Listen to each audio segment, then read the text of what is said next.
In the early 1970s, a quiet English town became the epicenter of a chilling mystery.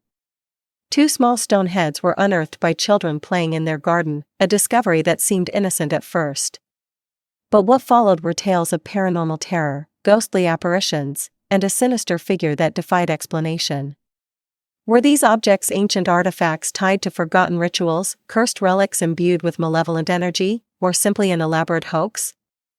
This is the story of the Hexham heads. Our story begins in 1971, in the town of Hexham, England. Two young boys, Colin and Leslie Robson, were digging in their garden when they uncovered something extraordinary: two small stone heads, no larger than a fist, with unusual, carved features. One had a rough, masculine appearance, while the other bore softer, feminine features. Intrigued, the boys brought the objects inside, unaware of the chaos that was about to follow. The heads were placed on a shelf as an odd but harmless treasure. But it wasn't long before strange things began happening in the Robson household. Objects moved without explanation. Doors opened and closed on their own. And the family reported hearing faint, eerie noises that seemed to come from nowhere. Then came the most terrifying incident of all: a spectral figure, described as a half-human, half-wolf creature, was seen prowling the property. The Robsons weren't alone in their fear. Their neighbor, Mrs. Dodds, claimed she also encountered a shadowy, menacing figure in her home shortly after the heads were discovered. The neighborhood buzzed with rumors: were the Hexham heads cursed? Desperate for answers, the family turned to experts. The heads changed hands several times, eventually reaching Dr. N. Ross, a renowned scholar of Celtic history and archaeology. Dr. Ross believed the heads might be ancient relics linked to Celtic rituals. But shortly after bringing them into her home, Dr. Ross became the target of the paranormal.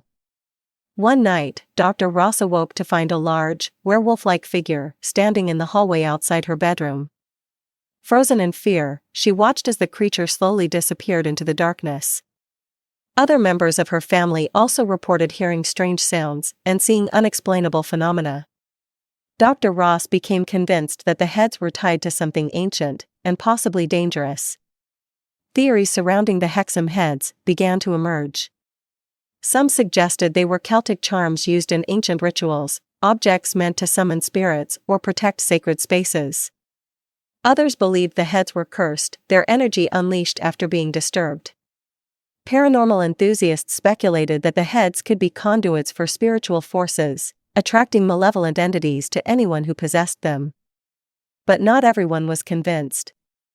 In a surprising twist, a man named Des Craigie came forward, claiming that he had made the Hexham heads himself as a child. He explained that they were nothing more than homemade creations, molded from concrete and entirely modern. His confession seemed to debunk the mystery, but it didn't explain the bizarre events surrounding the heads. Could the paranormal activity have been a coincidence? Skeptics argued that the strange occurrences were likely psychological, a result of fear and suggestion spiraling out of control. Yet, believers pointed out that even if the heads were modern, they could still have attracted negative energy or become vessels for unexplained phenomena. Adding to the enigma, the Hexham heads eventually disappeared. Their current whereabouts are unknown, leaving the mystery unsolved. Were they deliberately hidden to prevent further disturbances? Or are they sitting, forgotten in a dusty attic, waiting to unleash their secrets once more? The Hexham heads remain a puzzle. Were they ancient relics with ties to forgotten rituals, cursed objects that unleashed chaos, or simply an elaborate hoax fueled by fear? Perhaps we'll never know. But their story reminds us of one truth: the line between myth and reality is often blurred. And sometimes, the smallest objects can carry the greatest mysteries. What's your take? Are the Hexham heads a genuine mystery or an example of mass hysteria? Let us know in the comments, and don't forget to like, subscribe, and hit the bell for more tales of the unexplained.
What if someone from another time accidentally stepped into ours?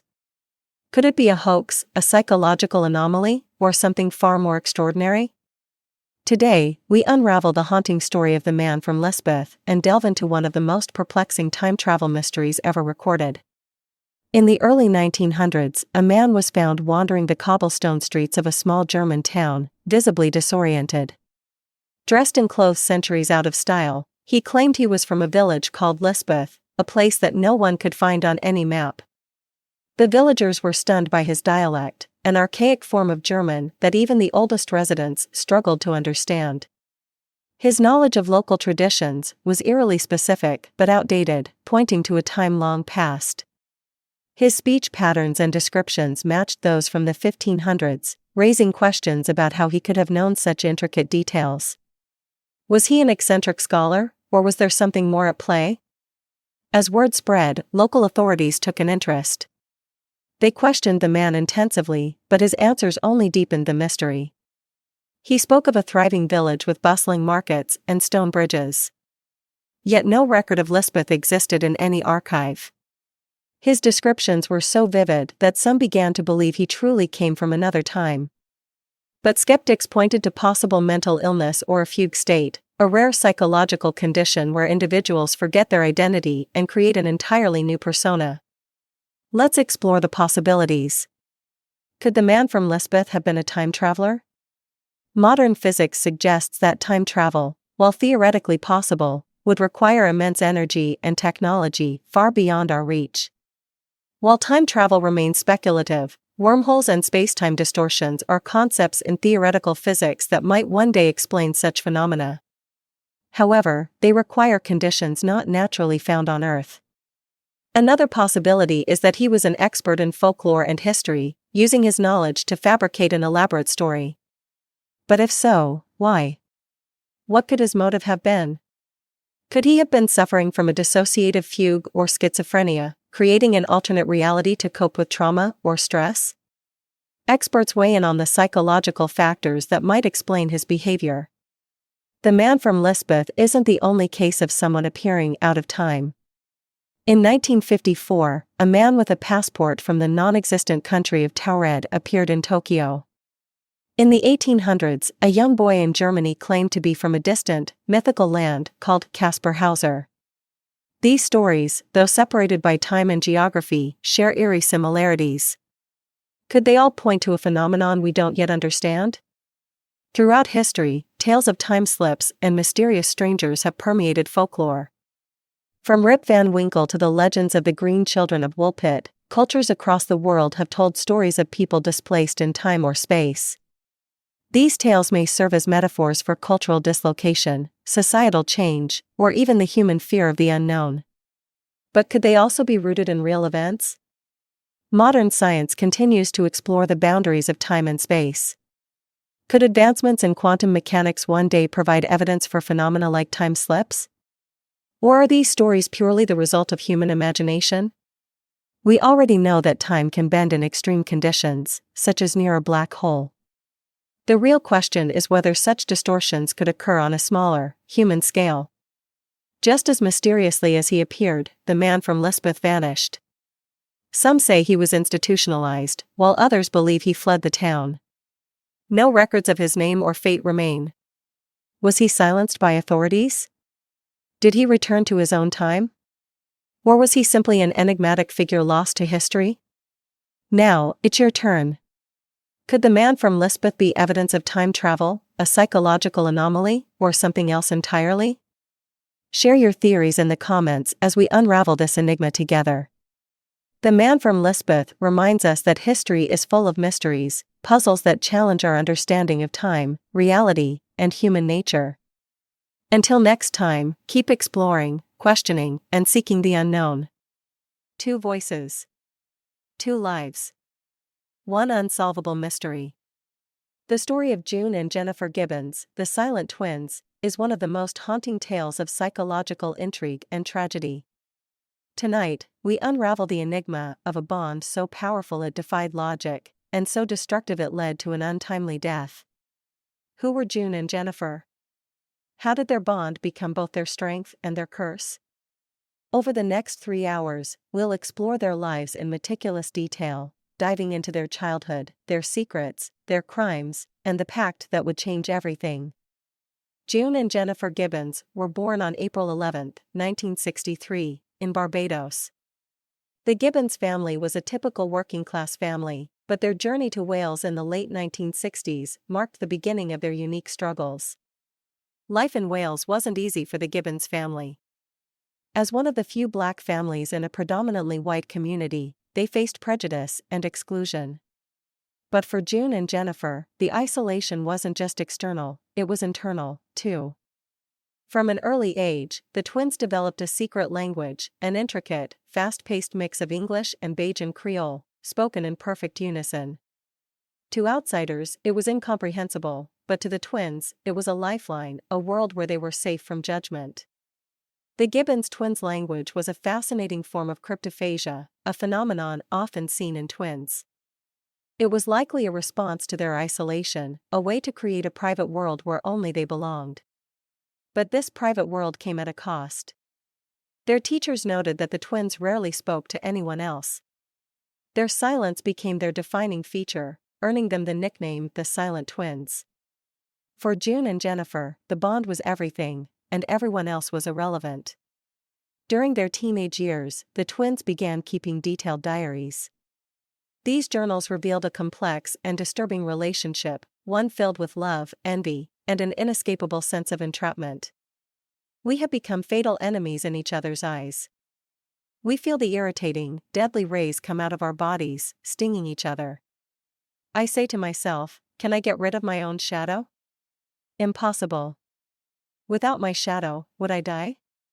Without my shadow, would I gain life, be free, or left to die? Their diaries were filled with such cryptic and haunting passages.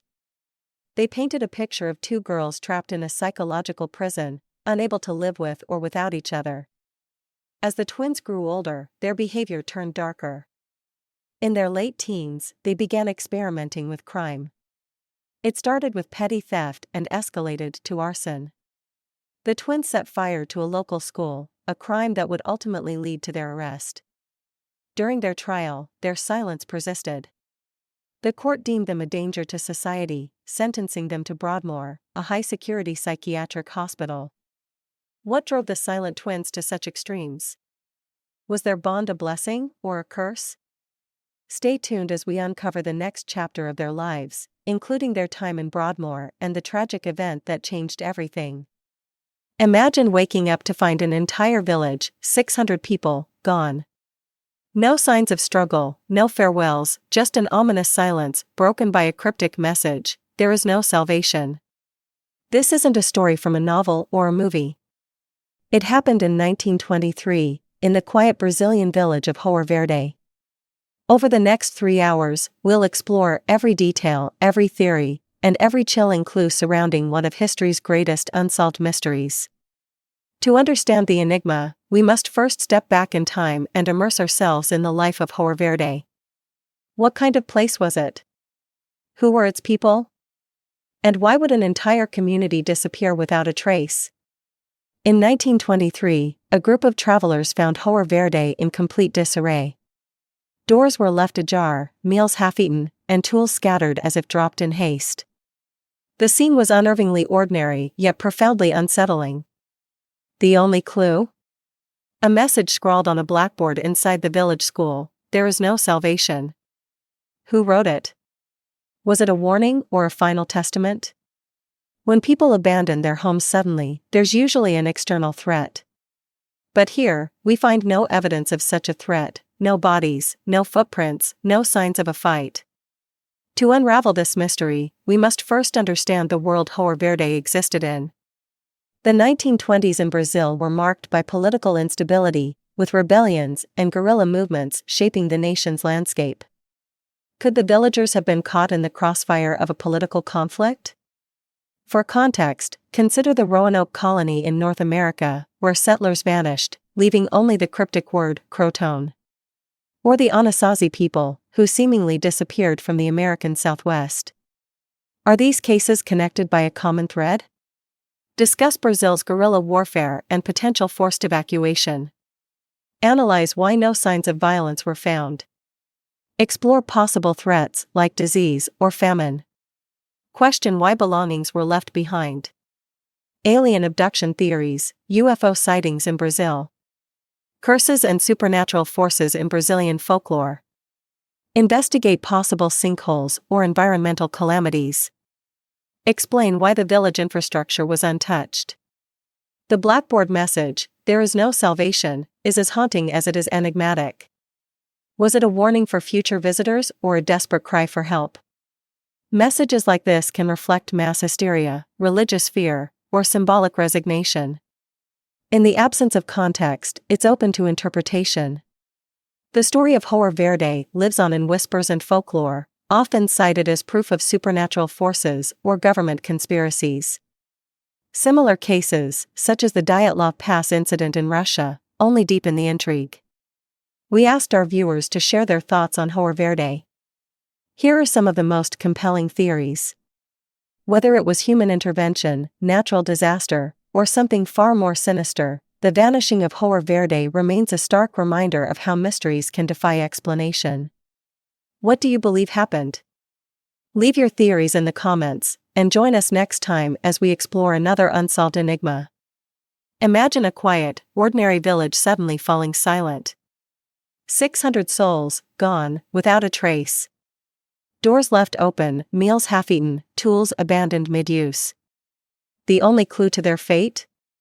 A chilling message scrawled on a blackboard, "There is no salvation." This isn't a legend or a fabricated tale, it is the true story of Hor Verde, a small Brazilian village that vanished in 1923.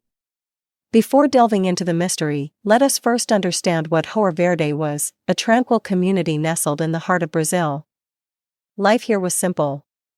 Families farmed, children played in the dusty streets, and the world beyond their village seemed like a distant dream. Yet, one day, that dream turned into a nightmare. The discovery was as startling as it was eerie. Travelers passing through the area stumbled upon the village. Expecting the usual bustle of rural life, they found only silence. The homes were intact, the food still warm in some places, but there wasn't a single soul in sight. In the center of the village was the school, where the travelers found a message written in haste on a blackboard, "There is no salvation." A cryptic statement, devoid of explanation, but heavy with meaning. Was it a warning? A final lament? Or something else entirely? To understand the disappearance of Hor Verde, we must place it in its historical context. Brazil in the 1920s was a nation grappling with political instability. Rebellions and guerrilla movements were common, and rural areas often found themselves caught in the crossfire. Could the people of Hor Verde have fled in fear of violence? There are parallels in history. Consider the Roanoke colony in North America, where settlers vanished, leaving only the enigmatic word, Croton. Or the Anasazi people, who abandoned their settlements in the American Southwest under mysterious circumstances. Are these events connected by a shared thread of human fear, natural disaster, or something more sinister? Several theories attempt to explain the vanishing of Hor Verde. One of the more plausible ideas involves political unrest. At the time, guerrilla warfare was spreading across Brazil, and rural communities were often displaced by these conflicts. Yet, if the villagers fled, why did they leave behind their belongings? Why was there no evidence of violence or struggle? Another theory suggests mass hysteria or a sudden threat, such as an outbreak of disease. In such cases, fear can drive people to abandon their homes without thought for their possessions. However, the sheer scale of this disappearance, every single resident, is difficult to explain. Then there are the more fantastical theories. Alien abduction is often whispered about in such cases, particularly in regions like Brazil, where UFO sightings are not uncommon. Could the villagers of Hor Verde have been taken by beings beyond our understanding? Others point to the supernatural. Brazilian folklore is rich with stories of curses, spirits, and otherworldly forces. Could the village have been the target of some dark, malevolent power? Skeptics dismiss such notions, but for many, the unexplained nature of the disappearance leaves the door open to these possibilities. Natural disasters are another potential explanation. Sinkholes, earthquakes, or sudden environmental changes can devastate communities. Yet, Hor Verde's infrastructure was untouched, ruling out many of these scenarios. And then there is the blackboard message, "There is no salvation." Its meaning has been debated for decades. Some see it as a religious statement, perhaps written in the face of an impending catastrophe. Others view it as a psychological marker, evidence of despair, mass panic, or even collective resignation. Experts have weighed in on the psychological implications of such messages. Fear, especially when shared by an entire community, can lead to extraordinary actions. The phrase could represent a collective acknowledgement of doom, whatever form that doom might have taken. Hor Verde's story has endured, passing from whispers to folklore and into the modern age. Similar mysteries, like the Dyatlov Pass incident in Russia or the disappearance of the Mary Celeste's crew, continue to capture our imagination. They remind us of the fragility of life and the limits of our understanding. To this day, no definitive answer exists. Theories abound, but the truth remains elusive. What happened to the villagers of Hor Verde? Did they leave willingly, or were they forced? Were they victims of human conflict, natural disaster, or something far stranger? In the end, the vanishing of Hor Verde is more than just an unsolved mystery. It is a testament to the unknown forces, both external and internal, that shape human existence. As we ponder the fate of this lost village, we are left with one question: what do you believe happened? January 2, 2000, Asheville, North Carolina. An ordinary evening takes a dark and mysterious turn when 18-year-old Zeb Quinn vanishes without a trace. What started as a simple car shopping trip turned into one of the most baffling missing person cases in modern history. Today, we're diving deep into the disappearance of Zeb Quinn, a case that's as perplexing as it is chilling. Zeb Wayne Quinn was just 18 years old when he disappeared. Described as shy but kind-hearted, Zeb worked at a local Walmart and was planning for his future. On the night of January 2, Zeb clocked out of his shift around 9 p.m. He had plans to meet his friend and coworker, Robert Jason Owens, to check out a car he was interested in buying. The two met as planned and began driving toward the dealership in separate cars. But then, something strange happened. As they were en route, Zeb received a page on his pager. The contents of that message have never been revealed, but whatever it said, it caused Zeb to panic. According to Owens, Zeb signaled him to pull over. He explained he had to make a quick phone call and would catch up later. Zeb then drove off in a hurry, and that was the last time anyone saw him. 2 days later, on January 4, Zeb's car was found abandoned in the parking lot of a local hospital. But this wasn't just an ordinary discovery. What investigators found inside the car raised more questions than answers. Inside the car was a live puppy, which didn't belong to Zeb. A jacket, also not belonging to him, was draped over the seat. The rear bumper of the car was smeared with lipstick, and a strange pair of lips had been drawn on the window. Additionally, a bottle and several empty drink cans were found scattered inside. These odd items created a trail of cryptic clues, but none provided any concrete answers. Who left them there, and why? Could these items have been left to confuse investigators? Or were they part of a sinister message? As the investigation unfolded, Robert Jason Owens, the last known person to see Zeb alive, became a person of interest. Owens told police that after Zeb sped off that night, he waited for him to return, but Zeb never did. However, Owens' behavior following the disappearance only deepened the mystery. The day after Zeb disappeared, Owens arrived at work with a swollen face and bruises. He told coworkers and police that he had been in a car accident, but no accident report was ever filed, and the details of his story didn't add up. Despite his suspicious behavior, there was no physical evidence linking Owens to Zeb's disappearance. Owens denied any involvement, but over the years, his name continued to surface in connection to other criminal activities, including a gruesome double murder in 2015. Over the years, several theories have emerged about what happened to Zeb Quinn. One of the most prominent theories is that Zeb was lured into a trap. The mysterious page he received that night may have come from someone he trusted, leading him into a dangerous situation. Some believe that Zeb's disappearance may have been related to a romantic entanglement or a personal conflict. Shortly before he vanished, Zeb had reportedly confided in friends about tension with someone he knew. Could this have escalated into violence? Others speculate that Zeb stumbled upon something he wasn't meant to see or became the target of a premeditated crime. The strange items left in his car, the puppy, the lipstick, and the jacket, have led some to theorize that his disappearance was staged to send a cryptic message, perhaps to someone else. Despite extensive investigations, the disappearance of Zeb Quinn remains unsolved.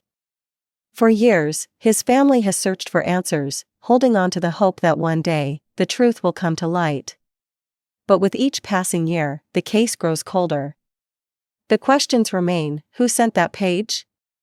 What happened to Zeb after he drove off that night? And what do the strange items in his car truly mean? Until these questions are answered, Zeb's case will continue to haunt the town of Asheville and intrigue true crime enthusiasts worldwide. What do you think happened to Zeb Quinn? Was it a planned crime, a tragic accident, or something else entirely? Let us know your theories in the comments below. If you enjoyed this deep dive into an unsolved mystery, make sure to like, subscribe, and hit the bell icon for more stories that keep you on the edge of your seat. Until next time, stay curious, and stay safe. Nestled in the rolling hills of Andalusia lies Belmez de la Moraleda, a small and serene village. But in 1971, this peaceful community became the center of one of the most unsettling mysteries in modern history, a phenomenon so strange, so inexplicable, that it continues to baffle scientists and mystics alike. This is the story of the Belmez faces. It began in August 1971 when Maria Gomez Camara, a humble homemaker, noticed something unusual on her kitchen floor, a dark stain that seemed to grow larger over time. At first, she thought little of it. But as days passed, the stain took on a disturbing shape. The stain began to resemble a human face, complete with eyes, a nose, and a mouth frozen in an eerie expression. Maria was horrified. She and her family tried scrubbing it away, but no matter how hard they cleaned, the face persisted. Desperate, Maria's husband and son decided to destroy the floor altogether. They dug it up, replaced it with fresh concrete, and hoped that would be the end of the ordeal. But just weeks later, another face appeared, this time more detailed and haunting than the last. This wasn't just a random stain. This was something much more sinister.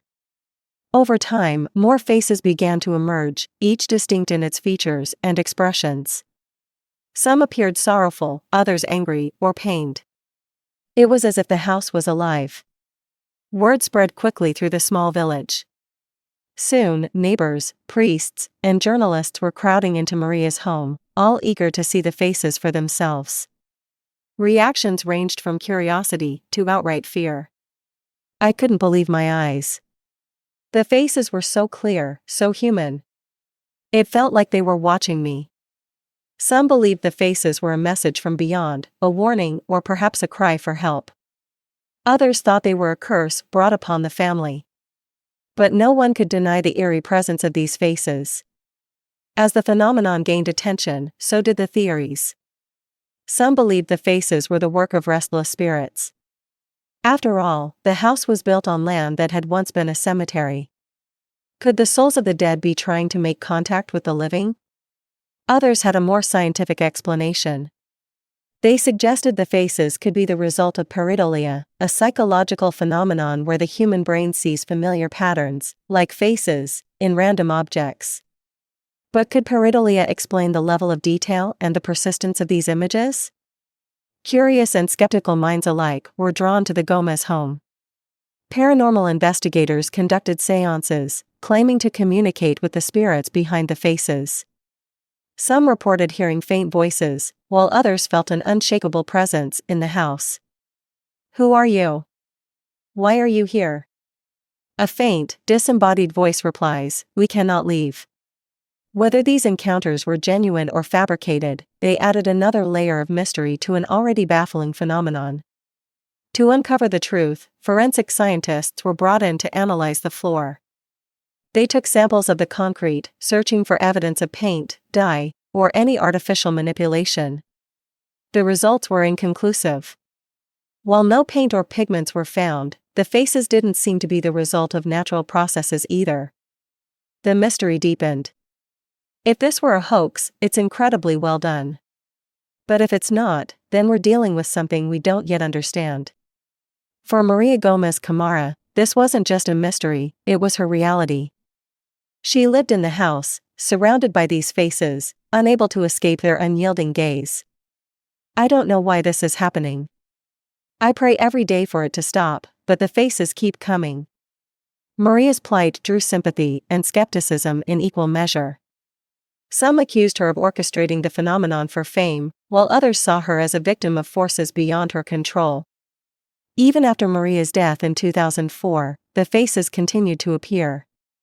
To this day, the house remains a site of fascination, attracting tourists, researchers, and paranormal enthusiasts from around the world. Standing here, you can feel it. There's something about this place that's unsettling.